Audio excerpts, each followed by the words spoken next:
Hello चलो, मैं आदित्य आनंद आप लोगों का वेलकम करता हूं वेक्टर के एक और जबरदस्त नायाब सी सीरीज में। एकदम नेक्स्ट लेवल कंटेंट आने वाला है बेटा, एकदम जीरो से मक्खन की तरह समझ आने वाला है। तो बच्चों, ये लेक्चर 11th क्लास का बच्चा, ड्रॉपर और जेई सबके लिए है, क्योंकि ये बहुत ही बेसिक से मैं लेवल अप करता हूं।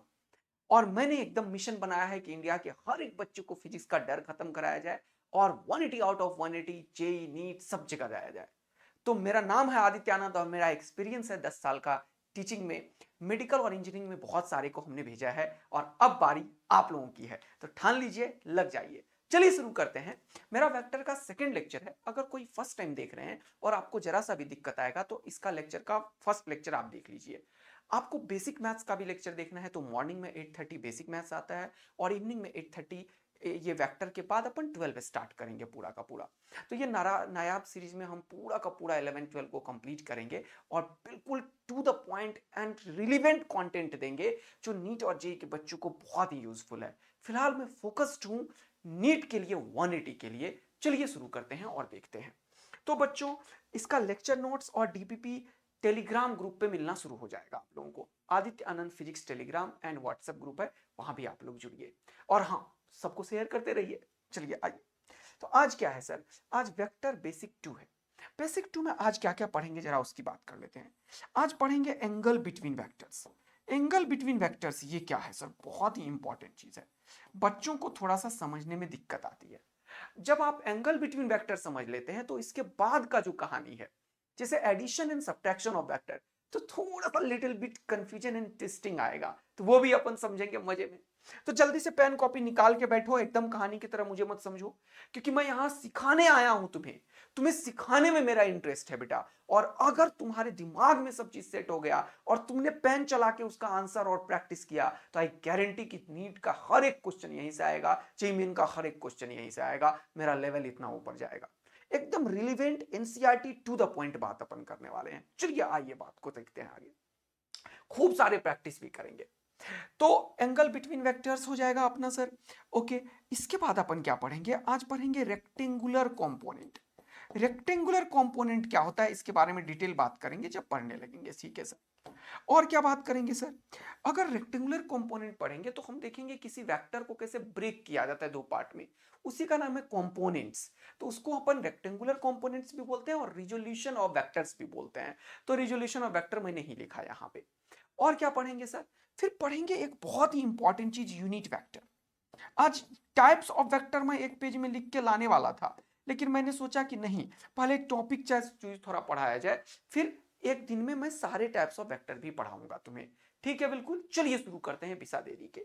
तो सबसे पहले मेरा हमेशा होता है रिवीजन ऑफ लास्ट क्लास। तो रिवीजन ऑफ लास्ट क्लास में क्या करेंगे सर?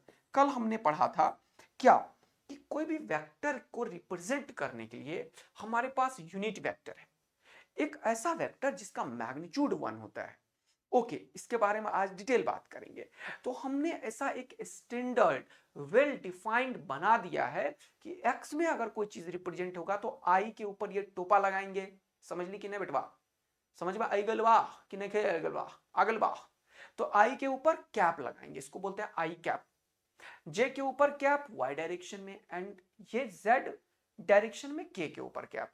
एक्स वाई जेड ये तीनों एक दूसरे के ऊपर परपेंडिकुलर होता है। एक्स डायरेक्शन 90 डिग्री पे होता है वाई डायरेक्शन में, वाई डायरेक्शन 90 डिग्री पे होता है जेड डायरेक्शन में। ये तीनों एक दूसरे के परपेंडिकुलर होता है बेटा। ठीक है, कोई दिक्कत की बात नहीं है, ये हमने कल किया था। अब बात को थोड़ा आगे बढ़ाते हैं। कल मैंने एक और चीज बोला था कि वेक्टर को अपनी सुविधा अनुसार पैरेलल शिफ्ट कर सकते हो। अगर ये वेक्टर है, इसको यहां ले आओ, पॉकेट में लिख के दोस्त के यहां चले जाओ, लेकिन रखना ऐसे ही पड़ेगा। तो ये सब वेक्टर सेम होता है। इसका ये लेंथ मैग्नीट्यूड को बताता है और ये बताता है कि डायरेक्शन को बताता है। तो कोई भी चीज वेक्टर तब होता है जब उसके पास मैग्नीट्यूड एंड डायरेक्शन दोनों हो, एंड वो टी लोवा और एल लोवा। टी लोवा एल लोवा जिसे समझ में नहीं आया वो लास्ट क्लास का लेक्चर जाके देखे। वो triangle law of vector addition है and parallelogram law of vector addition है, उसे फॉलो करना चाहिए। चलिए, अगर कोई वेक्टर किसी एंगल पे है तो ऐसा है, अगर तो इसको भी पैरेलल शिफ्ट इतने ही एंगल पे कर सकते हैं, ऊपर कर सकते हैं, लेफ्ट कर सकते हैं, राइट कर सकते हैं, नीचे कर सकते हैं, इधर कर सकते हैं, उधर कर सकते हैं, कहीं कोने में जाके सेट कर सकते हैं, लेकिन पैरेलल। वेक्टर को जब हम रोटेट करते हैं तो वेक्टर चेंज हो जाता है। जैसे ये कोई वेक्टर है, अगर इसको रोटेट करेंगे तो उसका डायरेक्शन चेंज होता है, भले मैग्नीट्यूड सेम ही हो तो भी वो वेक्टर चेंज हो जाता है। ये सब बात हमने कल करी थी। बात को आगे बढ़ाते हुए आगे बढ़ते हैं और आज अपन पढ़ने वाले हैं सबसे पहले एक क्वेश्चन। बोला which of the following is not a scalar quantity. कौन स्केलर नहीं है? स्केलर नहीं है मतलब वेक्टर है। तो बहुत सारे बच्चों को चार्ज में दिक्कत हो सकता है। तो चार्ज एक स्केलर क्वांटिटी है, ध्यान रखिएगा। हमें लिखना है नॉट अ स्केलर मतलब वेक्टर। वेक्टर क्या है? इंपल्स। इंपल्स क्या होता है सर? ये होता है चेंज इन मोमेंटम। क्या होता है? Change in momentum. इंपल्स क्या होता है? Change in momentum. तो मोमेंटम का मतलब क्या हो गया? Delta P. क्योंकि मोमेंटम एक वेक्टर क्वांटिटी है इसीलिए इंपल्स भी एक वेक्टर क्वांटिटी है और इसे जे से डिनोट करते हैं, जे वेक्टर से। कॉफिशिएंट ऑफ फ्रिक्शन म्यू हम पढ़ेंगे अभी। जो बच्चे नए हैं उनको बाद में बताया जाएगा। फ्रिक्शंस में यूज होता है ये। कोई भी एक ऐसे एक सरफेस के ऊपर एक दूसरा चीज नहीं जाता है क्योंकि बीच में कॉफिशिएंट ऑफ फ्रिक्शंस होते हैं, पढ़ेंगे फ्रिक्शन में। और टेम्परेचर ये डायरेक्शन पे डिपेंड नहीं करता। कॉफिशिएंट ऑफ फ्रिक्शन डायरेक्शन पे डिपेंड नहीं करता। इधर करो तो भी फ्रिक्शन कॉफिशिएंट उतना ही, इधर करो तो भी उतना ही, इधर करो तो भी उतना ही, इधर करो तो भी उतना ही। तो ना म्यू डायरेक्शन पे डिपेंड करता है ना ये। तो ये भी एक स्केलर क्वांटिटी है, लेकिन नोट के चलते अपना आंसर क्या हो जाएगा बेटा? इंपल्स। क्या कि यानी कि नॉट अ स्केलर मतलब कौन स्केलर नहीं है? तो ये वेक्टर है, इसका मतलब स्केलर नहीं है। चलिए तो अब बात करते हैं जो हम आज पढ़ने वाले हैं, एंगल बिटवीन वेक्टर्स। तो इसमें बच्चों को बड़ा ही कंफ्यूजन होता है। तो ये इंग्लिश क्या लिखा हुआ है इसको छोड़ दो, अभी ऊपर मत देखो प्लीज, इधर देखो, मैं जो बोल रहा हूं वो देखो। जैसे सपोज करो ये मेरे पास एक वेक्टर है, थिकनेस थोड़ा बढ़ाता हूं। सपोज करो मेरे पास ये एक वेक्टर है। थोड़ा सा साउंड इनहेंस मैं कर दूंगा। आप लोग बहुत लिखे हैं, मैंने सबका मैसेज देखा है, तो मैं साउंड को थोड़ा इनहेंस कर लूंगा बिल्कुल भी। ठीक है बेटा, लेकिन अभी नहीं मिल रहा है वो चीज। मैंने कोशिश की थी लेकिन कहीं और साउंड खराब ना हो जाए, ठीक है, इसीलिए। लेकिन मैं थोड़ा चिल्ला के बोलूंगा इसीलिए। ओके, तो ये है अपना वेक्टर ए। कौन सा वेक्टर है बेटा? ए कोई वेक्टर है मान लेते हैं। ओके, और यहां पे एक वेक्टर है दूसरा। कौन सा? दूसरा। दूसरा वेक्टर है ये। कौन सा वेक्टर है ये? कोई एक वेक्टर है बी। मैंने बोला कि ए और बी के बीच का एंगल 150 डिग्री है। बताओ मुझे एंगल बिटवीन वेक्टर्स कितना है? बताओ मुझे ए बी वी क्या है, एंगल बिटवीन वेक्टर्स क्या है? तो एंगल बिटवीन वेक्टर्स कुछ लोग बोलेंगे 150 है, कुछ लोग कुछ और करेंगे, कुछ लोग कुछ और करेंगे। वैसे गलत है 150। इसीलिए क्योंकि आपको पता नहीं है कि एंगल बिटवीन वेक्टर्स होता क्या है। तो angle between vectors is defined when two vector are joined. इसको बोलते हैं हेड, इसको बोलते हैं टेल। तो ये दो वेक्टर या तो हेड टू हेड ज्वाइन हो या टेल टू टेल ज्वाइन हो। उस समय में जो सबसे छोटा एंगल होता है उसी को बोलते हैं एंगल बिटवीन वेक्टर्स। तो angle between vectors is defined when two vectors are joined tail to tail, दोनों की पूंछ पे पूंछ जुड़ा हो, या हेड टू हेड, मुंह से मुंह मिला हो, और इधर टेल से टेल मिला हुआ, तभी हम बात करेंगे। बात समझ में आया ना? तो इसको जरा सा समझने की कोशिश करते हैं। अब देखो, तो मैंने अभी तुरंत बताया तुम्हें कि we can parallelly shift the vector. अब अगर ऐसा है कहानी, रहने दो। अब हमें इस सिचुएशन में एंगल बिटवीन वेक्टर्स मैं बता ही नहीं सकता। तो सबसे पहले क्या करना पड़ेगा? इसको पैरेलली शिफ्ट करना पड़ेगा। या तो मैं इसको पैरेलल शिफ्ट करके ऐसा कर दूं, देखो ध्यान से, या तो इसको मैं पैरेलल शिफ्ट करके ऐसा कर दूं। देखो, इसको शिफ्ट किया और इसको शिफ्ट किया। अब ये टेल टू टेल ज्वाइन है। जब ये टेल टू टेल ज्वाइन होता है तो दो एंगल है, एक ये एंगल है बेटा और दूसरा ये एंगल है। ये बिगर एंगल है और ये स्मॉलर एंगल है। तो जब भी एंगल बिटवीन वेक्टर्स ज्वाइन करना है तो यह हमेशा टेल टू टेल ज्वाइन होगा, तभी हम angle between vectors join define कर सकते हैं, डिफाइन कर सकते हैं। और इन दोनों में जो छोटा है तो छोटा ये है। अब देखो, अगर मैंने यहां पे लिखा है कि ये एंगल 150 है, तो बताओ ये एंगल कितना है मेरे प्यारे दोस्त? बताओ ये एंगल कितना है बेटा? तो चल, ये स्ट्रेट लाइन का एंगल होता है 180 डिग्री। जिसको नहीं है वो जान लें आज। कोई भी स्ट्रेट लाइन है तो ये 180 डिग्री एंगल बनाता है। तो अगर ये टोटल एंगल 180 डिग्री है, ये 150 है, तो ये कितना होगा? 30 डिग्री। तो इसको जब मैं आगे बढ़ाया और ये से और ऐसे हुआ तो ये एंगल कितना दिखेगा दुनिया को? 30 डिग्री। यानी कि इसका जो एंगल बिटवीन वेक्टर्स है वो कितना है? 30 डिग्री। आया बात समझ में? या तो तुम टेल से टेल को ज्वाइन कर लो, या एक और तरीका है, और लिखता हूं मैं। और क्या कर सकते हो? Two vectors are join tail to tail और हेड टू हेड। इसको कॉपी करो, फिर से खोपची उड़ा दो, इसका लेके आ जाओ यहां पे। पैरेलल शिफ्ट कर रहा हूं, इसका खोपची उड़ा दो और पैरेलल शिफ्ट कर दो, पैरेलल शिफ्ट कर दो इसको। ये देखो, अब यहां पे हेड टू हेड लाने के लिए यहां लाया, नहीं हुआ, यहां लाया, नहीं हुआ, तो इसको पीछे कर दिया। अब देखो, सीख रहे हो ना कैसे कर रहा हूं मैं? पैरेलल शिफ्ट, इसको पहले शिफ्ट करते हुए यहां लाया और फिर इसको नीचे कर दिया। इसको शिफ्ट करते हुए यहां लाया। This is called parallel shifting of vector. जो टेक्नोलॉजी, जो टेक्निक तुम्हें बताया है कि vector can be parallelly shifted, तो यहां पे वेक्टर को हमने क्या किया बेटा, पैरेलली शिफ्ट किया। अब यहां पे देखिएगा, तो टेल टू टेल ज्वाइन किया या हेड टू हेड। अब हेड टू हेड ज्वाइन करो, तो इसको जब ये टोटल देखो यहां पे ऐसे लाइन खींच लो आसान बनाने के लिए। ये भी एक स्ट्रेट लाइन है, ये 150 है, तो ये छुटकी कितना हो गया बताओ मुझे, 30। तो ऐसा ही तो एंगल यहां पे बन रहा है, तो ये कितना हो जाएगा 30। अब तुम्हें जो भी आराम देता है, ये आराम देता है या ये आराम देता है, जो भी आराम देता है वैसा कर लो। अगर ऐसा करना तुम्हें इजी लगता है तो वो करो, अगर ऐसा करना तुम्हें इजी लगता है तो वो करो। यानी कि कभी भी अगर एंगल बिटवीन वेक्टर्स है, तो angle between vectors is defined when two vectors are joined tail to tail और हेड टू हेड। तभी तुम इन दोनों के बीच का जो स्मॉलर वन होगा उसी को एंगल बिटवीन वेक्टर्स बोलोगे। तो मैंने लिखा है angle between two vectors is a smaller angle. बहुत इंपॉर्टेंट लाइन है, नोट करो ये लाइन, a smaller angle of the two angles when they are placed head to head और टेल टू टेल। मतलब फिजिक्स को ऐसा ही डेफिनेशन पसंद है, टू द पॉइंट। इतना ही फिजिक्स में कभी कहानी नहीं होता।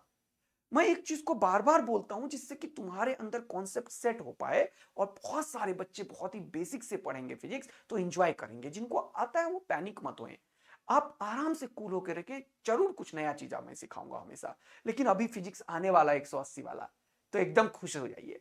चलिए, तो ये हमें समझ आया सर। तो एक क्वेश्चन आप लोगों के लिए दे दिए। मान लीजिए ये एक वेक्टर है, मान लीजिए एक वेक्टर है पी वेक्टर है, मान लीजिए एक वेक्टर है, कौन सा वेक्टर मानेंगे, मान लीजिए क्यू वेक्टर है, मान लीजिए एक वेक्टर है, कौन सा वेक्टर है, मान लीजिए आर वेक्टर। मैंने बोला 3 क्वेश्चन मैं इसमें बनाता हूं। Question number 1, find the angle between vectors. Angle between vectors कौन सा, पी एंड क्यू, ये क्वेश्चन है। फिर मैं दूसरा क्वेश्चन यहां पे बनाया, क्वेश्चन 2, कौन सा, angle between vectors. Angle between vectors कौन सा, क्यू एंड आर। ओके, चलिए तीसरा उधर बनाएंगे। 3 क्वेश्चन बना लिया मैंने। तो पी वेक्टर और क्यू वेक्टर के बीच में एंगल बिटवीन वेक्टर्स निकालना है। तो मैंने क्या सिखाया, एंगल कितना है, ये 90 डिग्री है, और ये कितना है, ये मान लो 30 डिग्री है, ये मैंने दे दिया है। ओके, तो P और Q ऑलरेडी ज्वाइंट है टेल टू टेल। देखो इसका टेल इसका टेल, तो कुछ करने की जरूरत ही नहीं है। जब कोई चीज टेल टू टेल ज्वाइन ही है तो अपन क्या कर सकते हैं, 90 डिग्री है, तो ये सीधा आंसर ही बता दिया 90 डिग्री। कितने लोगों ने देखते ही आंसर किया था, जरूर कमेंट करके अभी तुरंत बताना कि सर हम फोड़ दिए थे, देखते ही मुझे पता चल गया था कि ये दोनों वेक्टर टेल टू टेल है, तो अपन कुछ करने की जरूरत नहीं है। लेकिन अगर आपने क्यू एंड आर पूछा सर, अगर आपने क्यू एंड आर पूछा सर, तो यह है क्यू और यह है आर, इस बार भी कुछ करने की जरूरत नहीं है। यह आर हेड टू हेड है, हेड टू हेड हो या टेल टू टेल हो, बात बराबर। तो ये हेड टू हेड है, तो इसका, अब ये एक ट्रेंगल है सर, ट्रेंगल का तीनों एंगल का सम होता है 180 डिग्री। तो ये भी ज्ञान आज के बाद ध्यान रखना कि ट्रेंगल के तीनों एंगल का सम होता है 180 डिग्री। अब ये 90 है, ये 30 है, तो ये ऑटोमेटिक 60 होगा। कोई नहीं दिया तो भी पता चल गया। यानी कि angle between Q and R भी पता है सर, हेड टू हेड हो या टेल टू टेल हो, आंसर वही होगा। अब किसी को अगर इसमें डाउट आता है कि सर मैं ना ये नहीं चाहता हूं हेड टू हेड, मैं एक ही चीज चाहता हूं टेल टू टेल ही करना, तो भैया तुम इसको सेट कर लो, इसको कॉपी करके इसको ऊपर सेट कर दो, देखो, और इसको कॉपी करके ऊपर सेट कर दो। तो ये एंगल कितने का हुआ बताओ मुझे, ये हो गया टेल और ये हो गया टेल, ये हो गया आर, ये हो गया क्यू। क्योंकि मैंने बोला vector can be parallelly shifted, तो वेक्टर को अगर पैरेलली शिफ्ट करते हो तुम, तो इससे कोई भी फर्क वेक्टर के ऊपर नहीं पड़ता है। वेक्टर को अगर तुम पैरेलली शिफ्ट करते हो तो इससे कोई भी फर्क वेक्टर के ऊपर नहीं पड़ता है। तो अब ये एंगल और ये एंगल बराबर है, तो अभी भी एंगल 60 डिग्री हो जाएगा। किसी को अगर इस डायग्राम में कोई दिक्कत है तो ये डायग्राम यहां से उठा के कर लो, ऐसे कर लो, तुम ये डायग्राम को उठा के ऐसे कर लो, ये पैरेलल शिफ्टिंग ही तो है। इसको उठा के शिफ्ट किया यहां, इसको उठा के शिफ्ट किया यहां, तो ये एंगल कितने का होगा, ये दोनों यहां पे लिखना ज्यादा आसान लग रहा था मुझे, इसलिए मैंने ऐसे किया था। तो two vectors are join tail to tail और हेड टू हेड, तभी एंगल बिटवीन वेक्टर्स होगा, और इन दोनों में जो स्मॉलर वन होगा उसी को एंगल बिटवीन वेक्टर्स बोलेंगे। ठीक, अब तीसरा क्वेश्चन बना दिया, क्वेश्चन नंबर 3। ये क्या है सर, बताओ एंगल बिटवीन वेक्टर्स, क्या है एंगल बिटवीन वेक्टर्स बताओ। अब क्या है, क्यू आर हो गया, ये हो गया, तो पी और आर बता दो। तो पी और आर देखो बड़ा अच्छा क्वेश्चन बनने का। पी और आर में जब आप करने के लिए बैठोगे, पी एंड आर में जब आप एंगल बिटवीन वेक्टर करने के लिए बैठोगे, तो यहां पे ये हेड टू टेल है, हेड टू टेल के टाइम में एंगल बिटवीन वेक्टर नहीं बता पाओगे तुम, या तो तुम्हें टेल टू टेल करना होगा या हेड टू हेड करना होगा। तो इसको टेल टू टेल करते हैं, इसको मैंने बढ़ाया टुक टुक टुक टुक टुक टुक टुक टुक, तो ये हो गया पी, ये हो गया आर, तो ये है 30 डिग्री, तो ये कितना हो जाएगा 150 डिग्री। तो इसको जब तुम बढ़ाओगे तो ये टिक टिक टिक टिक टिक करके क्या करोगे तो कितना होगा 150 डिग्री हो जाएगा। देखो यहाँ पे एक वेक्टर यहाँ पे आएगा और दूसरा वेक्टर कहाँ पे होगा, जल्दी बताओ, ये दूसरा वेक्टर यहाँ पे आ जाएगा। तो दोनों के बीच का एंगल कितना हुआ बताओ मुझे। तो ये एंगल है छुटकी कितना 30, तो टोटल एंगल कितना होता है स्ट्रेट लाइन का 180, तो ये कितना होगा 150। तो this is the angle between vector. कितना हो गया एंगल बिटवीन वेक्टर। अब जब मैं एंगल बिटवीन वेक्टर बताता हूं बच्चों को, तो बच्चों को एक बड़ा ही कंफ्यूजन क्रिएट होने लगता है, बहुत ही तगड़ा चीज क्रिएट होगा, अभी देखना, अभी देखना, तगड़ा झटका लगने वाला है तुम्हें। तो एंगल बिटवीन वेक्टर्स यहाँ पे 60, तो मैंने 3 क्वेश्चन इस तरीके से तुम्हारे लिए करवा दिया। अब जरा सा बात करते हैं, थोड़ा सा और क्वेश्चन की तरफ बढ़ते हैं। जैसे सपोज करो मेरे पास और एक क्वेश्चन है, लेकिन पहले ये सॉल्व करो। बोल रहा the angle between two forces P and 2P। तो कोई भी वेक्टर अगर P है, कोई वेक्टर अगर P है, P मान लो ऐसा है, तो अगर ये बोलता है 2P, इसका मतलब इसका लेंथ का डबल होगा वो। क्यों, कल बताया था मैंने ये कि कभी भी अगर ये P वेक्टर है तो दोनों सेम ही है, बट इसका मैग्नीट्यूड इसके लेंथ का डबल है, इसीलिए ऐसा बनाया। तो कोई भी चीज ऐसे और ऐसे है तो इसको पैरेलल शिफ्ट कर दो, इसको शिफ्ट कर लो पैरेलल, यहां पे उठा के लाके रख दो, तो ये दोनों सेम ही लाइन में आ गया। तो कितना एंगल हुआ, कोई एंगल ही नहीं है सर। अगर कोई चीज सेम सेम हो तो 0 डिग्री, अगर कोई अपोजिट हो तो 180 डिग्री, इसके बीच का एंगल है 0 डिग्री। अगर कोई ऐसा पूछता ऐसे और ऐसे के बीच में, तो ये होता 180 डिग्री, ध्यान रखना। अपोजिट के बीच का एंगल होता है 180 डिग्री, सेम सेम के बीच का एंगल 0 डिग्री। तो आंसर कितना हो गया 0 डिग्री। चलो एक और क्वेश्चन सॉल्व करो, ये वाला। बोल रहा है two forces each numerically equal to 5 newton, ये भी 5 न्यूटन है, ये भी 5 न्यूटन है, ठीक। ये 60 डिग्री है। बोल रहा है find the angle between the forces. बताओ तो जल्दी से। ये एक फोर्स है बेटा, देखना, ये एक फोर्स है और दूसरा कौन सा है, ये एक फोर्स है। तो मैंने क्या सिखाया, angle between vectors is defined when two vectors are joined tail to tail. इसको आगे बढ़ाना पड़ेगा सर। आगे बढ़ाने के चक्कर में क्या होगा, ये 60 है तो ये कितना होगा 120 डिग्री होगा, तो ये कितना हो जाएगा 120 डिग्री। 120 डिग्री का यहां पे कन्वर्जन मैं सिखाऊंगा तुम्हें कल, जब मैं कल सुबह आएगा ट्रिगोनोमेट्री उसमें, तो कल से शुरू हो जाएगा बेसिक मैथ्स, बहुत ही दंगल वाला। अभी तक का बेसिक मैथ्स मैं पढ़ा रहा था कैलकुलेशन के लिए, जैसे कि table, fractions, root, square, exponents, getting ना, ये सब सिखा रहा था। कल से आएगा धमाकेदार ट्रिगोनोमेट्री वाला चीज 8:30 बजे सुबह। ओके सर, तो यहां पे two vectors are joined when tail to tail और हेड टू हेड, तभी ये एंगल बिटवीन वेक्टर्स होता है। सबको समझ में आ रहा है? अगर सबको अभी तक का सब कुछ समझ में आया तो सारे लोग इस सभी के कमेंट, इसको पॉज करो और जितने लोग मुझे देख रहे हो वो तुरंत से बता दो सर अभी तक सब कुछ समझ में आया। ये इसलिए क्योंकि मुझे तुरंत से चेक हो जाएगा कि फर्स्ट 15 मिनट्स में कितनों को सब कुछ समझ में आया था, क्योंकि मैं जान के अभी थोड़ा सा लिटिल बिट स्पीड रखा था। अगर आप लोगों को कोई दिक्कत आ रहा है और मेरा पेस से जरा सा भी दिक्कत हो तो आप लोग कमेंट करके बताएं कि सर स्पीड बहुत अच्छा था या स्पीड थोड़ा सा बढ़ा सकते हैं या कम कर सकते हैं। लेकिन मैं बढ़ाऊंगा नहीं, ये मैक्सिमम स्पीड है जहां पे मैं चल रहा हूं, क्योंकि बढ़ाने से क्या होता है बच्चों का दिमागी हालत जो है वो थोड़ा खराब होने लगता है। मुझे वो नहीं चाहिए, मुझे चाहिए मैं एक लेक्चर एक्स्ट्रा ले लूं, लेकिन तुम्हें हर एक चीज प्यार से, आराम से, कूल होके, चेहरे पे स्माइल लेके पढ़ाऊं, ठीक है ना बेटवा? समझ लो कि नहीं लो? अब लो समझ में? अरे बोल दे बचवा, समझ रहल छी कि नहीं? समझ रहल छी तो जल्दी से बता दिया कि की बोल रहल छी मास्टर साहब। चलो इधर आ जाओ, ठीक है बेटा, जल्दी आ जाओ सब लोग। तो ये बात मुझे जरूरी बताना कि स्पीड से कोई प्रॉब्लम है या मैं अभी एक और स्पीड दिखाता हूं। मैं थोड़ा सा स्पीड चेंज किया मैंने, मैं एकदम नॉर्मल मोड में स्पीड में आ गया।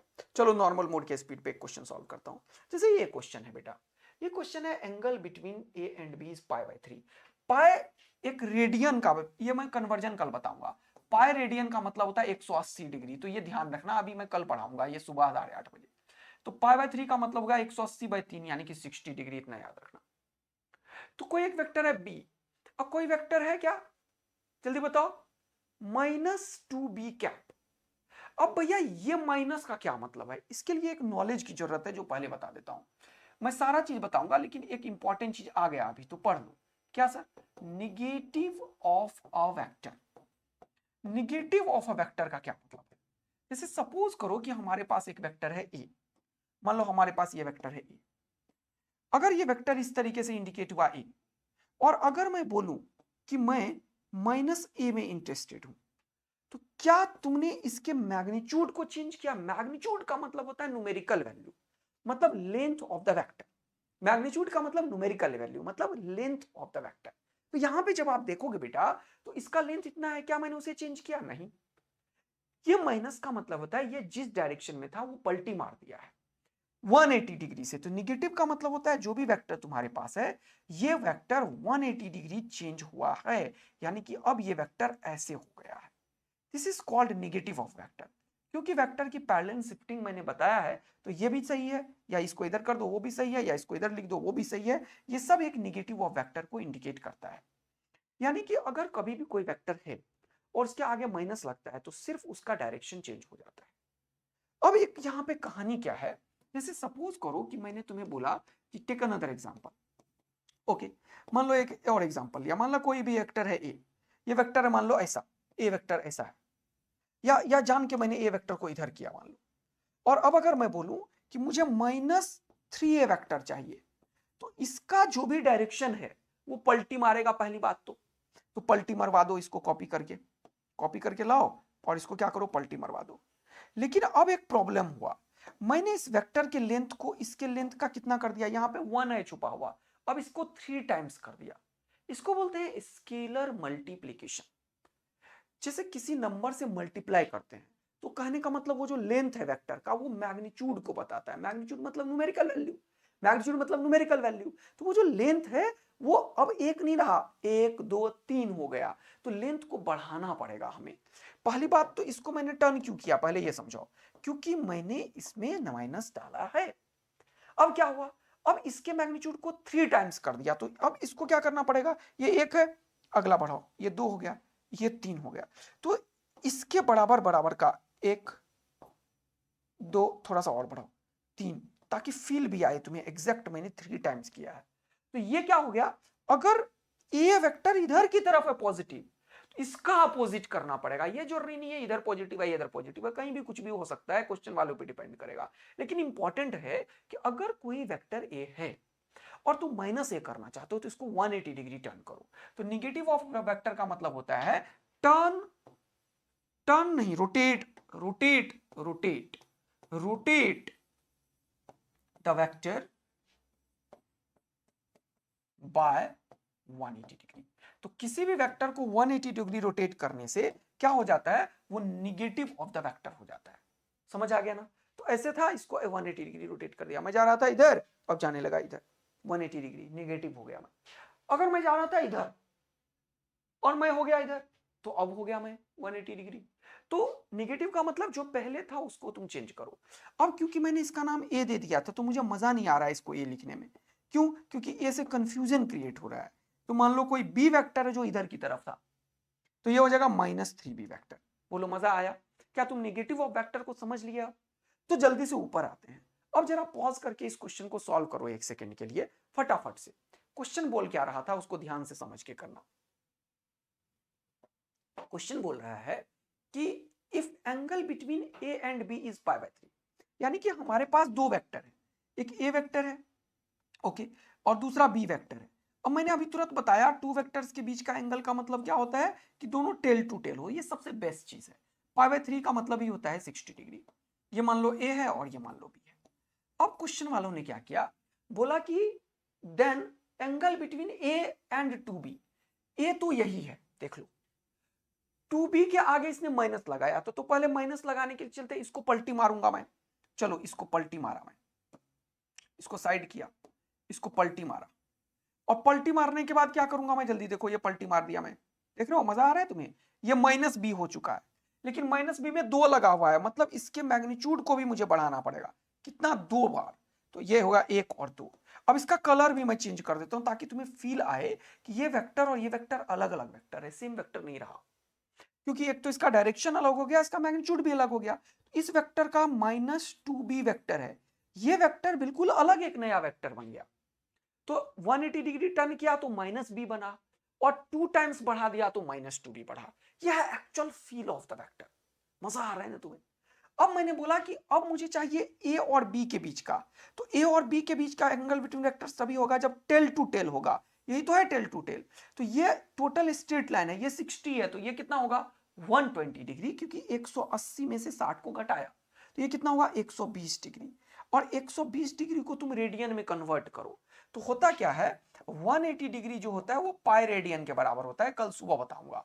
1 डिग्री कितने को होगा, एक ही नियम से पाई बाय 180, लेकिन यहां पे कितना है 120 डिग्री, तो क्या होगा पाई बाय 180 इंटू 120। क्या मस्त वाला मजा आ रहा है? तो एकदम से बता दो सर, हम लोग डबल ए आर्मी बन चुके हैं, और डबल ए आर्मी सिर्फ फोड़ेगा एकदम तगड़ा वाला और मस्त वाला मजा आ रहा है सर। तो ये खूबचू खूबचू हो गया, 6 2 जा 12, 6 3 जा 18, तो इसको बोलते हैं 2 पाई बाय 3। तो आज के बाद से जीवन भर याद रखना कि 120 डिग्री कभी जीवन में आता है तो उसका मतलब होता है बेटा 2 पाई बाय 3। आज के बाद से जीवन भर याद रखना कि पाई रेडियन 180 डिग्री के बराबर होता है और 120 डिग्री को दुनिया 2 पाई बाय 3 बोलती है। क्योंकि a और -2b के बीच का एंगल 120 डिग्री है, तो सर आप इसे क्या लिखोगे 2 पाई बाय 3। तो आंसर क्या होगा 2 पाई बाय 3। तो यहां पे मैंने निगेटिव ऑफ द वेक्टर भी सिखाया और किस तरीके से ये स्केलर मल्टीप्लिकेशन से वेक्टर का लेंथ चेंज होता है उसका भी फील करवा दिया। तो एंगल बिटवीन वेक्टर में मुझे नहीं लगता कि आप लोगों से कुछ छूटने वाला है। तो मैं डीपीपी में भी 10 क्वेश्चन अभी सामने आ जाएगा जिसमें बेसिक्स और वेक्टर वाले क्वेश्चंस होंगे, उसे करके जरूर बताना तुम लोग मुझे। अगर डीपीपी पूरा का पूरा सॉल्व हो जाता है तो डीपीपी के 10 के 10 क्वेश्चन आपसे सॉल्व होने चाहिए। एक दो अगर किसी से कम होता है तो कोई बात नहीं है, 7 से कम अगर किसी को हो रहा है तो उसे दोबारा लेक्चर देखना पड़ेगा, इसका कोई सॉल्यूशन नहीं है। लेक्चर देखने के साथ साथ आप नोट्स बना सकते हैं, मुझे कोई दिक्कत नहीं है, लेकिन इंपॉर्टेंट है जो मैं बोला वो आपके दिमाग में, दिल में, धड़कन में, ब्लड सेल के अंदर घुस जाना चाहिए। सिर्फ लेक्चर देखने से मतलब नहीं है, इसको अपने अंदर समाओ, इसको इस तरीके से अपना बनाओ कि कभी जीवन में तुम्हें अगर इसे यूटिलाइज करना हो तो कभी नहीं सोचो उसे निकाल पाओ। तो अपने रक्त के कण कण में ये फिजिक्स तुम्हारा घुस जाना चाहिए। ये बात मेरा एकदम तुम्हारे दिमाग के सटीक जगह पे जाना चाहिए कि सर ने बोला है कि जो पढ़ा दिया वो बिल्कुल याद होना चाहिए। तो हमें क्या करना है, ये जो लेक्चर 1 आवर का 1 आवर 15 मिनट्स इस तरीके से आएगा, इसका तुम नोट्स बनाने के बाद अगले दिन 5 से 10 मिनट देके इसका वो सब चीज एक पेज में जरूर लिखो, अभी से करो। इसको बोलते हैं शॉर्ट नोट्स। क्योंकि डेली जाके 1 घंटे का लेक्चर तुम मेरा वीडियो थोड़ी देखते रहोगे, या पीडीएफ इतना जो बड़ा सा 30 पेज का है वो थोड़ी देखते रहोगे। तुम्हारा क्या है, तुम्हारा वो चीज है जो तेरा है। ये तेरा नहीं है, ये तो मेरा ज्ञान है जो मैंने 10 साल में अर्जित किया है, बच्चों को पढ़ा के, आप लोगों से सीख के, आप ही लोगों को दे के, मेहनत करके, और आज भी उतना ही मेहनत कर रहा हूं। लेकिन आपका क्या है जो आप नोट्स बनाते हो। तो कोई भी बच्चा इसे मूवी की तरह नहीं देखेगा, कोई भी पैर ऊपर करके एराटेरा पढ़ के नहीं देखेगा। टेबल चेयर पे बैठ के लेक्चर प्रॉपर तरीके से, अगर तुम्हें ज्ञान चाहिए तो तुम्हें त्याग करना पड़ेगा, अगर तुम्हें कोई चीज सक्सेस चाहिए तो तुम्हें सेक्रीफाइस करना पड़ेगा। आराम की जिंदगी को छोड़ो और समझ लो इसी साल 180 फिजिक्स में आएगा, और तुम जिस दिन रिजल्ट आएगा उस दिन मैं आऊंगा यहीं पे, बोलूंगा देखो जो इसने 7 8 9 महीने जो मुझे फॉलो किया है वो 180 लाया है। उस दिन तुम्हें याद आएगा आदित्य सर ने बोला था कि लेक्चर के 5 मिनट का एक पेज में बना लेना। जो जब तुम नीट का एग्जाम देने जाओ तो 5-5 मिनट में चैप्टर रिवाइज होगा, उस टाइम पे ना तुम्हारे पास समय बचेगा इतना, ना ही कुछ। तो ये सब जो वैल्यूबल बात मैं बीच बीच में लेक्चर का बोलता हूं वो इतना महत्वपूर्ण है कि तुम समझ लो, और मैं समझ लो सिर्फ तुम्ही से बात कर रहा हूं, ये जो मुझे सुन रहे हो, मैं 1 to 1 टॉक करता हूं। मैं एक भी बच्चा क्लास में होगा तो भी उतना ही इंटेंसिटी से पढ़ाऊंगा जितना 1 लाख 1 हजार 10 हजार बच्चा होगा या 100 बच्चा होगा। मुझे इस बात से मतलब नहीं है, मुझे मतलब है कि अगर तुमने अपना समय दिया है, सारा खेल समय का है यार। तुम मुझे पैसा नहीं दे रहे हो कोई बात नहीं है, फ्री बैच है कोई बात नहीं, समय दे रहे हो ना, समय की वैल्यू है। तो समय दे रहे हो तो कुछ सीख के जाओ, अदरवाइज कोई मतलब नहीं है बेटा। और इस साल रुके हो तुम या 11th के बच्चों, कोई बच्चे हो, सीख के जाना है तुम्हें और इसे अपने अंदर में रखना है। तो short notes is a very very important. Lecture notes अपने पेन से बनाओ और फिर एक पेज में पूरा का पूरा समराइज कर लो। और ऐसे नहीं कोई कोई क्या करेगा, मक्खी बिठा बिठा के सारा कुछ फिर से एक पेज में लिख देगा, पता चला अंतिम समय में 5 मिनट तो ये लगने रहा है समझने में कि लिखा क्या था। फ्रेश लिखना है, फ्रेश लिखना है। ओके, चलिए आगे बढ़ते हैं। अब सर ये बात आपने एंगल बिटवीन वेक्टर्स बड़ा अच्छे से समझा दिया और थोड़ी ज्ञानवानी भी बोल दी। चलिए आगे बढ़ते हैं। अब एंगल बिटवीन वेक्टर्स के ऊपर कुछ क्वेश्चंस और हैं। जैसे सपोज करो ये कुछ क्वेश्चन है, बोल रहा है vector A vector is a vector of magnitude 5 units. ये खुद 5 यूनिट का है। ड्यू ईस्ट, तो ईस्ट की तरफ कोई वेक्टर है, मान लो इधर ईस्ट है और ये 5 यूनिट का है। बोला what is the magnitude and the direction of vector 5a।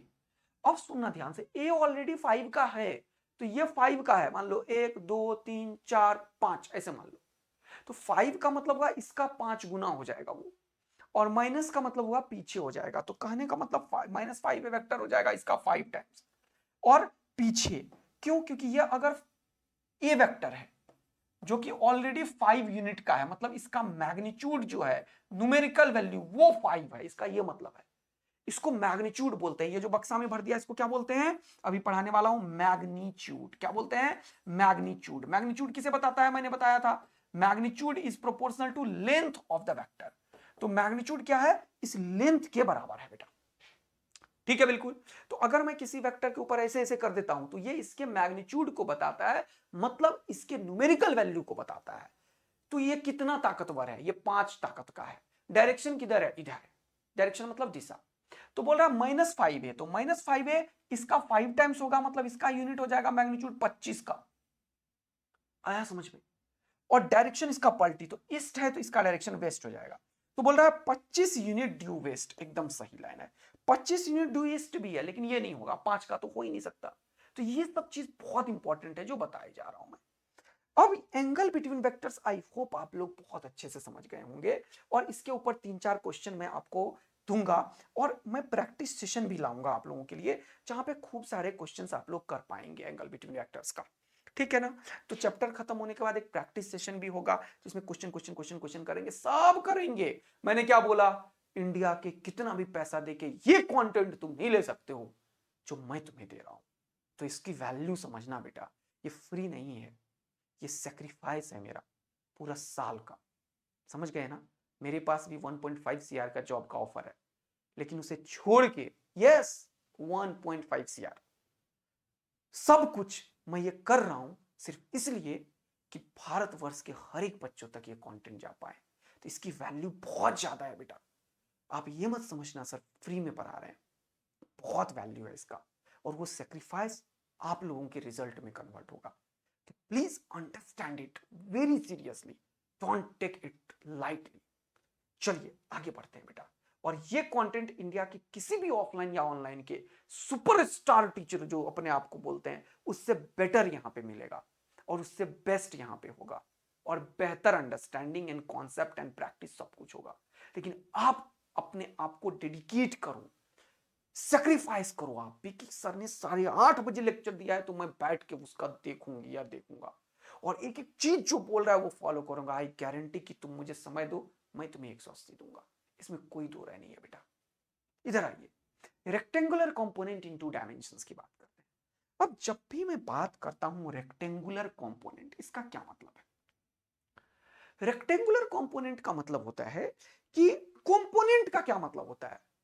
जैसे बहुत सारा चीज, कल पुर्जा, हिंदी वाले बच्चे कल पुर्जा सुने हो ना? कल पुर्जा मतलब तोड़ ताड़ के छोड़ दिया, सब चीज को मिला मुली के बोल दिया, तो बोल दिया कल पुर्जा। समझ रहे हो? उसी को बोलते हैं कंपोनेंट्स। छोटी छोटी चीज में तोड़ना, उसको बोलते हैं कंपोनेंट्स। तो कोई तुम बड़े हो, तुम्हारे कंपोनेंट्स क्या है? तो तुम्हारा कंपोनेंट्स क्या है? जैसे मान लो मेरे पास स्पेक है, स्पेक का कंपोनेंट्स क्या है? एक ये है ग्लास है, ये सब है, सब मिलके कंपोनेंट्स है। जैसे मेरा है, मेरा कंपोनेंट्स क्या है? मेरे पास दिमाग है, मेरे पास हाथ है, ये है, पेट है, पैर है कि नहीं? बाकी बायोलॉजिकल सिस्टम भगवान ने सबको दिया है, मुझे भी दिया है, तो सब कुछ है। समझ आया कि नहीं आया? अब इधर आ जाओ, पॉइंट पे आते हैं। पॉइंट है रेक्टेंगुलर कंपोनेंट नाम क्यों है सर? कंपोनेंट तो समझ में आया सर, कि ब्रेक करने को बोलेंगे, 2 तरीके के चीजों को बोलेंगे, 10 तरीके के छोटे छोटे पार्ट को बनाने को बोलेंगे कंपोनेंट्स। अब कोई भी वेक्टर है, सपोज कर लो ये एक वेक्टर है, तो ये जो एक वेक्टर है, ये जो वेक्टर है बेटा, उसका क्या करेंगे सर? ये वेक्टर को हमें ब्रेक करना है 2 90 डिग्री के पार्ट में, इसीलिए इसको बोलते हैं रेक्टेंगुलर। क्यों? क्योंकि यहां से एक रेक्टेंगल बनता है। देखो बन रहा है या नहीं बन रहा है? देखो तो, देखो ये 90 डिग्री में रेक्टेंगल बन गया, देखा? अब ये रेक्टेंगल बड़ा ही अच्छा बनाते हैं अपन, ऐसा बनाते हैं। इसके पीछे का भी रीजन है, सब पढ़ाऊंगा। इसीलिए इसका नाम है रेक्टेंगुलर कंपोनेंट, क्योंकि हम हमेशा जो कंपोनेंट ब्रेक करते हैं वो हमेशा दो डायरेक्शन में करते हैं, एक्स वाई में करते हैं, एक्स जेड में करते हैं, और इस तरीके से करते हैं। एक एक चीज सुनो, क्योंकि मैंने लिखा है 2 डायमेंशन, इसीलिए मैं एक्स और वाई लिखा। अभी मैं रेक्टेंगुलर कंपोनेंट इन 3D भी सिखाऊंगा नीचे, इसी को मैं नीचे कॉपी भी कर लेता हूं तुरंत से इसी पेज को। तो वहां पे मैं क्या सिखाऊंगा, रेक्टेंगुलर कंपोनेंट इन 3 डायमेंशन। तो 2 डायमेंशन के लिए मैंने दे दिया, रेक्टेंगल में हमेशा 90 डिग्री का एंगल बनता है, इसीलिए उस चीज को लेके दुनिया यहां पे रेक्टेंगुलर वर्ड यूज करती है, ठीक है, बिकॉज ऑफ दिस 90 डिग्री। और सपोज करो ये कोई वेक्टर है जिसका वैल्यू है मान लो ए वेक्टर। इसका मतलब क्या कि ये जो पॉइंट है ये इंडिकेट कर रहा है यहां से ए दूरी के लेंथ के बाद एक पॉइंट पी को। सीखो क्या क्या बताते जा रहा हूं। ये वेक्टर इंडिकेट कर रहा है एक ऐसे पॉइंट को जिसका ओरिजिन से, इसको बोलते हैं ओरिजिन से ये लेंथ कितने का है, अगर ये ए वेक्टर है तो ये लेंथ ही इसका मैग्नीट्यूड होता है, ये लेंथ ही इसका मैग्नीट्यूड होता है। तो मान लो अभी कुछ नहीं लिखा तो ए वेक्टर का मैग्नीट्यूड ए है, यानी कि इतने लेंथ पे ये कोई एंगल है, मान लेते हैं ये एंगल थीटा डिग्री पे है, थीटा पे है ये एंगल। तो एक्स एक्सिस से थीटा एंगल पे ओरिजिन से ए दूरी तय करने के बाद एक पॉइंट मिलेगा। इसका ये मतलब है बेटा कि एक पॉइंट है ओरिजिन से जो ए डिस्टेंस पे है और एक्स एक्सिस से थीटा एंगल पे है, कोई परेशानी नहीं है। अब अगर मैं बोल दिया रेक्टेंगुलर कंपोनेंट, इसका दूसरा मतलब क्या है समझो, कि मेरे पास एक किसी पी पॉइंट पे पहुंचना है, तो ये पी पॉइंट कहां पे है, इसके लिए एक्स में कितना चलना पड़ेगा मुझे। तो मान लो एक्स में मुझे चलना पड़ा एक्स, मानने में कुछ जाता है क्या, नहीं, मान लेते हैं एक्स। और वाई में कितना चला मुझे, वाई। तो अगर मैं लिखूं यहां पे एक्स कोमा वाई, इसका क्या मतलब है कि मैं एक पॉइंट के ऊपर जाना चाहता हूं जहां जाने के लिए मुझे ओरिजिन से, केंद्र बिंदु से एक्स डायरेक्शन में एक्स दूरी तय करना पड़ा और फिर वाई डायरेक्शन में वाई दूरी तय करना पड़ा, तब मैं एक ऐसे जगह पे पहुंचा हूं जिसका कोऑर्डिनेट है एक्स कोमा वाई। अब इसको वेक्टर के फॉर्म में कैसे समझेंगे जरा ये देखो। तो अब कहने का मतलब ये हो गया कि ये दूरी हो गया बेटा x और ये दूरी हो गया बेटा y। हाँ, कोई दिक्कत नहीं है। अब एक और चीज समझते हैं इसको, ये जो x है वो किस डायरेक्शन में गए हम, तो ये गए हैं हम i डायरेक्शन में बेटा। तो इस x को मैं क्या लिख सकता हूं, x i कैप। ये y किधर गए हैं अपन, y डायरेक्शन में, मतलब j कैप में। तो मैं इसको क्या लिख सकता हूं, प्लस वाई जे कैप। इसका मतलब मुझे अगर किसी पॉइंट P पे पहुंचना है तो मैं x डिस्टेंस कवर किया i डायरेक्शन में, x डायरेक्शन में i cap unit vector indicate कर रहा है x डायरेक्शन को, j कैप इंडिकेट कर रहा है y डायरेक्शन को। तो मुझे यहां से y डायरेक्शन में पहुंचा और मैं क्या किया, यहां से x डायरेक्शन में गया, तो मैं एक पॉइंट पे पहुंचा हूं जो x, y पे है, कोई दिक्कत नहीं है। तो ये जो वेक्टर अभी बोल रहा था ए, ये वेक्टर अब कहलाएगा ये चीज कि भैया मैं जो हूं वो x I cap plus Y J cap से इंडिकेट होगा। यानी कि अब जो अभी तक का वेक्टर ए हो रहा था वो ए अब एक्स आई प्लस वाई जे कैप से इंडिकेट होने लगेगा। बात समझ में आ रही है। अब मैंने लिखा रेक्टेंगुलर कंपोनेंट, इसका क्या मतलब है, ये जो x है वो क्या इंडिकेट कर रहा है, ये इंडिकेट कर रहा है component of vector a in the direction of x। सुनो, सीखो यहां पे एक एक चीज। ये x क्या इंडिकेट कर रहा है, लिखो यहां पे x क्या इंडिकेट कर रहा है, ये इंडिकेट कर रहा है component of vector a, component of vector a in the direction of, in the direction of कहां पे, इन द DIRN का मतलब डायरेक्शन ऑफ x। यानी कि x डायरेक्शन में ये a वेक्टर का कितना पार्ट आया है, तो इस a वेक्टर का x डायरेक्शन में कितना पार्ट आया है ये मुझे निकालना है, x निकालना है। ये y क्या इंडिकेट करेगा, ये रेक्टेंगल है तो जितना ये होता है उतना ही ये हो जाएगा y, अगर ये y है तो ये भी y हो जाएगा। बोलो हाँ है ना, हाँ सर। तो y क्या इंडिकेट कर रहा है जल्दी बताओ? y इंडिकेट कर रहा है कंपोनेंट ऑफ, क्या इंडिकेट कर रहा है जल्दी बताओ? कंपोनेंट ऑफ वेक्टर a, जो वेक्टर है ये, component of vector a in the direction of y, in the direction of y। ये बहुत इंपॉर्टेंट बात मैं बोल रहा हूं, यानी कि अगर कोई वेक्टर x, y से इंडिकेट हुआ, इसका मतलब ओरिजिन से x डायरेक्शन में x चलना है, y डायरेक्शन में y चलना है, तो मुझे उस पॉइंट पे मैं पहुंच जाऊंगा। इसको वेक्टर में रिप्रेजेंट करने का ये तरीका है। इसका मतलब है कि मैं x डिस्टेंस कवर किया y डायरेक्शन में, y डिस्टेंस कवर किया j डायरेक्शन में। क्योंकि ये डायरेक्शन को बता रहा है तो उसके पीछे वाला न्यूमेरिकल वैल्यू को बता रहा है, जिसे हम मैग्नीट्यूड बोलते हैं। फॉर एग्जाम्पल, अभी तुरंत मैं एग्जाम्पल कोट करता हूं। फॉर एग्जाम्पल, सपोज करो अगर मैं ए वेक्टर कोई लिखा, जैसे कि लिखा 2i cap plus 3j cap. इसका क्या मतलब है सर? इसका मतलब है मैं x डायरेक्शन में 2 यूनिट चला और y डायरेक्शन में 3 यूनिट चला, तो मैं एक पॉइंट पे पहुंच गया, जो पॉइंट का कोऑर्डिनेट हो जाएगा 2,3, और उसको वेक्टर फॉर्म में ऐसे रिप्रेजेंट करते हैं, वेक्टर फॉर्म में ऐसे रिप्रेजेंट करते हैं। बोलो मजा आ रहा है अब तुम्हें?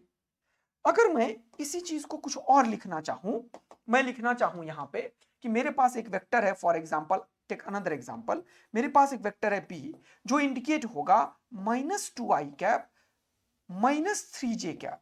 इसका मतलब ये 2i अगर इधर है तो इसके अपोजिट में मैं जाऊंगा, और ये 3j है तो इसके अपोजिट में मैं जाऊंगा, तो ये हो जाएगा -2 और ये हो जाएगा -3, -2 और -3 हो जाएगा। यानी कि अब जो वेक्टर होगा वो कैसा होगा? अब का वेक्टर ऐसा होगा, ये वेक्टर है, ये बी वेक्टर ये है बेटा, दिस इज बी वेक्टर, जो कि -2i कैप -3j से इंडिकेट हो रहा है, ये +2i कैप +3j से इंडिकेट हो रहा है। अब अगर मैं बोलूं कि अब तो ये समझ में आ गया कि इस वेक्टर का क्या मतलब होता है और ये xi और yj का क्या मतलब है, लेकिन मैं तो निकालना चाहता हूं रेक्टेंगुलर कंपोनेंट्स। तो मुझे एक्चुअल में क्या निकालना है? x क्या होगा, मुझे एक्चुअल में क्या निकालना है? y क्या होगा। तो अब मेरा मकसद है x और y निकालना, तो तुरंत से मैंने क्या किया, इसी पेज को कॉपी किया ताकि खिचड़ी ना पके, और ये सब चीज जो मैं लिखा हूं इसको मैं हटाना चाहता हूं थोड़ा, इसको मैं हटाना चाहता हूं थोड़ा, इसको मैं हटाना चाहता हूं थोड़ा, और मैं निकालना चाहता हूं x का एग्जैक्ट वैल्यू और y का एग्जैक्ट वैल्यू। तो अगर मैं इस चीज को समझने के लिए यहां पे आया हूं और ये चीज निकालने के लिए, तो अगर ये वेक्टर ऐसा है ये, तो ये कितना होगा? तो कहने का मतलब है मेरा कि अगर मुझे ये x ही निकालना है कितना होगा, तो सबसे पहले ये कितना है वो बता दो सर। तो इसका लेंथ इसके मैग्नीट्यूड के बराबर होता है, इसके बारे में अभी तुरंत मैं बात करने वाला हूं। अभी मान लेते हैं कि ये लेंथ जो है, मैग्नीट्यूड मतलब लेंथ ऑफ द वेक्टर, कल ही बताया बार बार कि मैग्नीट्यूड का मतलब होता है लेंथ मतलब न्यूमेरिकल वैल्यू। तो अभी मैंने माना ये जो लेंथ है वो a है। तो अब ये चीज से हमें एक ट्रायंगल मिला है, जिस ट्रायंगल में ये चीज x है, ये चीज y है, ये चीज a है और ये एंगल थीटा है। तो मैं यहां से क्या किया, इस ट्रायंगल को कॉपी किया, मैं यहां से क्या किया, एक ट्रायंगल को कॉपी किया, मैं यहां से क्या किया, एक ट्रायंगल को कॉपी किया, ये कॉपी किया और इधर कर दिया। देखो सीखो, बहुत इंपॉर्टेंट चीज है, एक एक चीज जहन में डालोगे तभी तुम दुनिया से बेहतर बन पाओगे, एक एक चीज जहन में डालोगे तभी तुम एकदम हीरो और हीरोइन बन पाओगे फिजिक्स में। तो अब क्या है सर, समझेंगे। यहां पे ये थीटा एंगल था सर, राइट इट हियर, ये जो है वो a है सर, राइट इट हियर, ये x है और ये y है। मेरा मकसद है क्या, we need to find rectangular component. What do you mean by rectangular component? क्या मतलब है रेक्टेंगुलर कंपोनेंट का कि सर ये x क्या होगा, सर ये y क्या होगा, इसी को हम रेक्टेंगुलर कंपोनेंट का नाम दे रहे हैं सर। इसके लिए बचपन का याद करते हैं, जो मैं कल पढ़ाऊंगा सुबह ट्रिगोनोमेट्री, उसका मैं थोड़ा सा यूज करूंगा बेटा। साइन थीटा क्या होता है और कॉस थीटा क्या होता है, बस इतना ही। साइन थीटा क्या होगा बताओ मुझे। अगर मैं इस ट्रायंगल में इस ट्रायंगल के लिए साइन लगाऊं, साइन थीटा, तो साइन थीटा होता है बेटा p/h। बहुत मजा आया सर। p इस ट्रायंगल के लिए ये परपेंडिकुलर है, ये बेस है और ये हाइपोटेन्यूज है बेटा, क्योंकि राइट एंगल ट्रायंगल ये सब कल ऑपरेशन करेंगे। अभी थोड़ा सा ज्ञान की आवश्यकता है कि अगर ऐसा कोई ट्रायंगल है राइट एंगल और ये एंगल है, तो जो एंगल होता है वो हमेशा बेस, आधार और कर्ण विकर्ण, कुछ भी बोल दो इसको, बेस और हाइपोटेन्यूज के बीच में बनता है। Angle is made always between base and hypotenuse. कोई भी एंगल लोगे तो हमेशा जो ये वाला होगा वो बेस होगा, दूसरा सबसे बड़ा साइड हाइपोटेन्यूज होता है। समझ में आ गया? Angle is made always between base and hypotenuse. तो यहां पे अगर साइन थीटा लगाया हो जाएगा P बाय एच। P का वैल्यू कितना है? Y। H का वैल्यू कितना है? A। और ये क्या है? Sine theta. मुझे क्या निकालना था? Y। Y क्या हो गया? A sin theta. This y is called rectangular component of vector A in the direction of y, या फिर component of vector A in the direction of y। तो अब क्या कर सकते हैं अपन? अगर ऐसा कोई वेक्टर A है और ये एंगल थीटा है, तो इधर की तरफ अपन लिखेंगे A cos थीटा, इधर की तरफ लिखेंगे अपन A sin थीटा। तो cos थीटा तो आपने नहीं लिखा है सर, लिख देता हूं, अगली बार cos थीटा लगा तो cos थीटा क्या होगा? B by H. अब देखो B का वैल्यू क्या है, जल्दी से बता। B का वैल्यू क्या है? X। और H का वैल्यू क्या है? A। हमें क्या निकालना है? X। क्यों सर? क्योंकि मेरा मकसद ये है निकालना, ये X निकालना है, तो ये मल्टीप्लाई हो जाएगा A cos theta. This X indicates rectangular component of vector A in the direction of X. This y indicates rectangular component of vector A in the direction of y। यानी कि इन सब चीजों के बाद हम एक ऐसे जगह पे आ गए हैं जहां पे हम ये बात को समझना चाह रहे हैं कि अगर कोई भी वेक्टर है, कोई भी एक वेक्टर है, मान लो A, और इधर की तरफ थीटा लिखा हुआ है, यानी कि इसका दो कंपोनेंट हम लिख सकते हैं, जिधर थीटा है उधर कॉस और इसके परपेंडिकुलर में sign.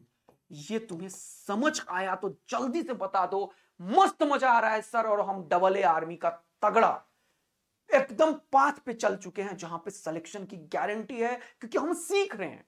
We are learning physics, we are improving in physics.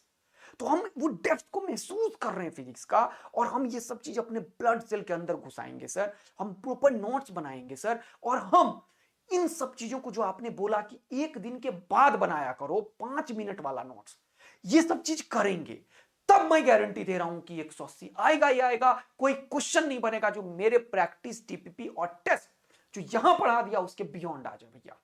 लेकिन तुम्हें अपने आप को सैक्रिफाइस करना पड़ेगा, तुम्हें अपने आप में कंसिस्टेंसी लानी पड़ेगी, क्योंकि मैं कंसिस्टेंस रहूंगा पूरा साल भैया। तुम सोचो कि तुम्हें 180 चाहिए या नहीं चाहिए, या भटकते रहो। इतने सालों से भटक ही रहे हो, एक और साल भटक लो, तुम्हारे लिए यही बढ़िया है। हाँ, इतने साल तो दिया ना सबको, तो इस बार गारंटी दे रहा हूं ना कि अभी 10 दिन पढ़ के देख लो, 10 दिन पढ़ के देख लो ना, लेकिन लगातार करना पड़ेगा, मन मर्जी नहीं चलेगी। 8:30 बजे लेक्चर आया, 8:30 बजे देखना पड़ेगा, फिर नोट्स बनाना पड़ेगा, जो क्वेश्चन करवा रहा हूं उसे दोबारा करना पड़ेगा, और अगले दिन एक पेज में 5 मिनट का बताना पड़ेगा, वो 5 मिनट का चीज देखना है। तो ये जो 1 घंटे का, 1.5 घंटे का, सवा घंटे का मेहनत होगा, 1 घंटे 5 मिनट 10 मिनट का मेहनत होगा, मैं हमेशा लेक्चर 1 आवर के आसपास ही रखूंगा, ज्यादा नहीं बढ़ाऊंगा मैं लेक्चर। लेकिन आपको ये सेक्रीफाइस और ये डेडिकेशन दिखाना पड़ेगा मेरे दोस्त। आइए आगे बढ़ते हैं। यानी कि अगर इसी को थोड़ा सा और बेहतर बनाऊं, तो मैं एक वेक्टर को सिर्फ यही नहीं लिख सकता हूं। मान लो कोई वेक्टर है जो फोर्स है 10 न्यूटन का, कोई वेक्टर है, और ये एंगल मान लो 30 डिग्री है। तो कुछ लोग रट्टा मार लेते हैं कि हमेशा सर इधर कॉस ही लिखेगा। नहीं, गलत गलत, मैं इधर कॉस हमेशा नहीं लिखूंगा। किधर लिखोगे कॉस सर? जिधर थीटा उधर कॉस, रट्टा मार चल, जिधर थीटा उधर कॉस। थीटा इधर भी तो है, नहीं उसको भूल जाओ, जो एंगल दिया उसी से खेलो, ये एंगल दिया इसी से खेलो, क्यों टेंशन ले रहे हो? तो इधर की तरफ x है, इधर 30 डिग्री है, इधर ही लिखोगे tan cos 30, यानी कि इस tan का x कंपोनेंट जो है tan cos 30 है। cos 30 का वैल्यू किसी को नहीं आ रहा है, कल सुबह पूरा ट्रिगोनोमेट्री होगा। तो tan cos 30 का वैल्यू कितना होता है सर? ये होता है √3/2। तो ये 2 5 10, तो कहने का मतलब इस tan का एक कंपोनेंट है 5√3, और वो x डायरेक्शन में है, जिसे आई कैप लिख सकता हूं मैं। इस tan का दूसरा कंपोनेंट रेक्टेंगुलर होगा और हमेशा ये 90 डिग्री पे ही होगा, और ये होगा tan sin 30। तो एक एंगल अगर है cos तो दूसरा sin, तो cos किधर? जिधर थीटा उधर cos, जिधर थीटा उधर cos, जिधर थीटा उधर cos, और उसके परपेंडिकुलर में होगा sin। तो sin 30 का वैल्यू 1/2 होता है, और ये 10, तो आंसर कितना हो जाएगा 5। तो ये कितना हो जाएगा बेटा 5 यूनिट का, यानी कि 5 y में है और इधर 5√3 है। यानी कि सपोज करो ये कोई वेक्टर है f, अगर इसको मैं एक और तरीके से लिख सकता हूं, क्या f can be written as 5√3 i cap. अरे वाह वाह वाह, और 5j कैप, क्योंकि ये 10 यूनिट का जो वेक्टर एक्स एक्सिस से 30 डिग्री पे है, ये इक्विवेलेंट है इसके, ये दोनों बराबर चीज है। एक वेक्टर जो एक्स एक्सिस से 30 डिग्री पे है, 10 यूनिट का है, उसको लिखने का ये भी एक तरीका है, 5√3 i कैप और 5j कैप, क्योंकि x कंपोनेंट इधर है और y कंपोनेंट इधर है। Take another example. क्या सर, सपोज करो कि मेरे पास यहां पे एक वेक्टर है। ओके सर, इस बार भी, अच्छा ये कहीं भी ले सकते हो, इधर भी कर दूंगा अभी मैं, रुक जाओ। एक इधर वेक्टर है, मान लो ये कितने का है, 5 यूनिट का है, 5 न्यूटन का फोर्स ये मान लो, या एक्सेलरेशन भी हो सकता है।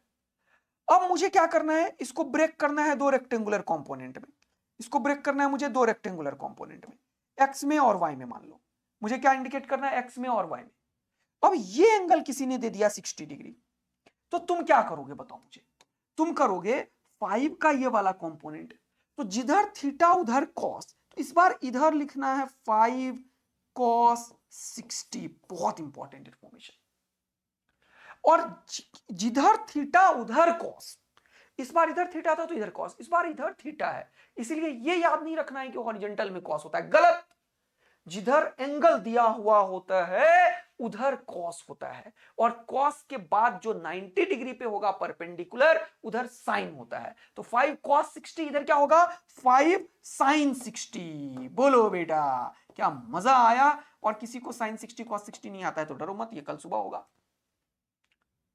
क्या रेक्टेंगुलर कंपोनेंट तुम्हें समझ आया। यानी कि मैंने जो अभी ऊपर में लिखा है यहां पे कि कोई भी वेक्टर को x I cap plus Y J cap लिख सकते हो। इस बार एक्स का वैल्यू है ए कॉस थीटा और वाई का वैल्यू है ए साइन थीटा, यानी कि ये जो एक वेक्टर ए है, this vector A can be written as X, sorry my bad, A cos theta I cap plus A sine theta J cap. कितने लोगों को मस्त वाला मजा आ रहा है, एकदम तुरंत से पॉज करके 30 सेकंड में दिल और आग का लाइन बरसा दो और तुरंत से आ जाओ।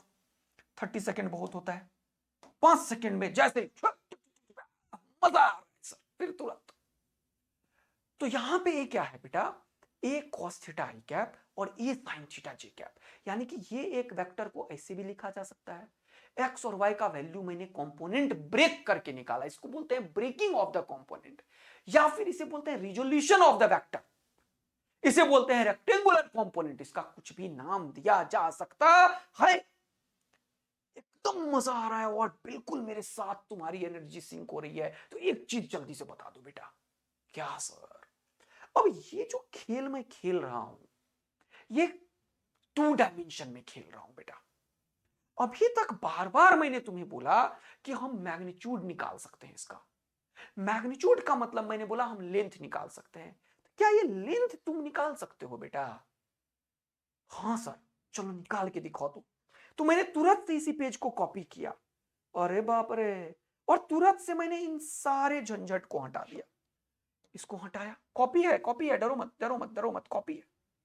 और अब मेरा मकसद क्या है?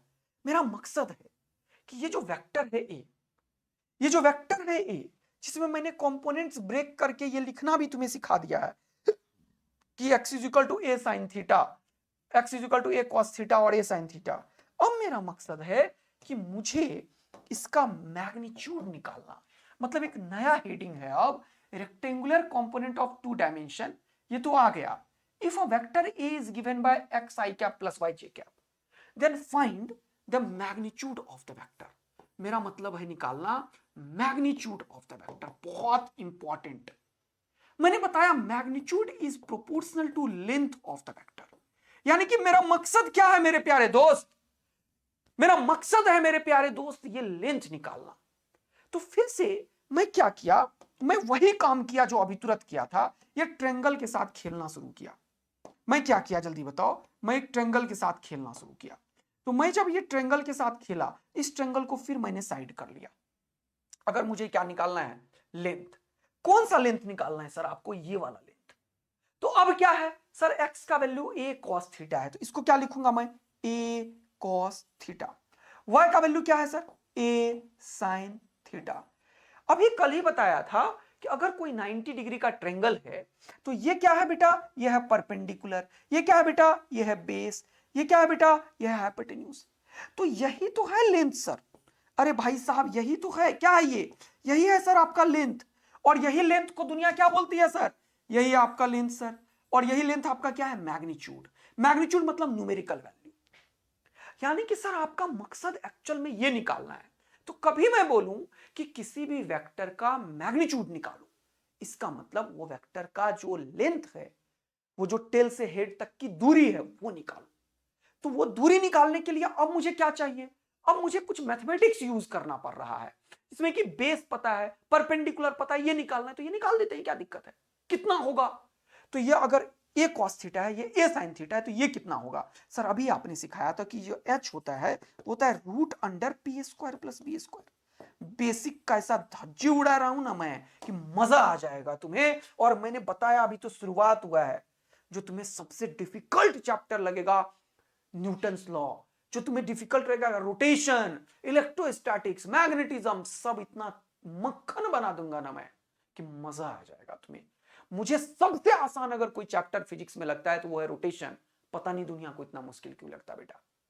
एक एक चैप्टर का, चाहे वो 11th का कोई भी चैप्टर हो, चाहे वो न्यूटन्स लॉ हो, फ्रिक्शन हो, सर्कुलर मोशन हो, रोटेशन हो, वर्क पावर एनर्जी हो, ग्रेविटेशन हो, फ्लूइड हो, सॉलिड हो, थर्मल प्रॉपर्टीज ऑफ मैटर हो, या फिर वेव्स हो, और वो एसएचएम हो, चाहे 12 का कोई भी टॉपिक हो, इलेक्ट्रिक चार्जेस एंड फील्ड हो, इलेक्ट्रिक पोटेंशियल एंड कैपेसिटेंस हो, करंट इलेक्ट्रिसिटी हो, मैग्नेटिज्म हो, अर्थ मैग्नेटिज्म हो, ईएमआई हो, एसी हो, ईएम वेव हो, ऑप्टिक्स हो, रे ऑप्टिक्स हो, वेव ऑप्टिक्स हो, ड्यूल नेचर हो, चाहे वो सेमीकंडक्टर हो, चाहे वो न्यूक्लियाई हो, चाहे वो एटम हो, पूरा 11th और 12 का एक एक चीज तुम्हें मैं फील करवा दूंगा। तुम्हारा बस मुझे डेडिकेशन वाला समय चाहिए। वो डेडिकेशन तुम्हें शो करना पड़ेगा।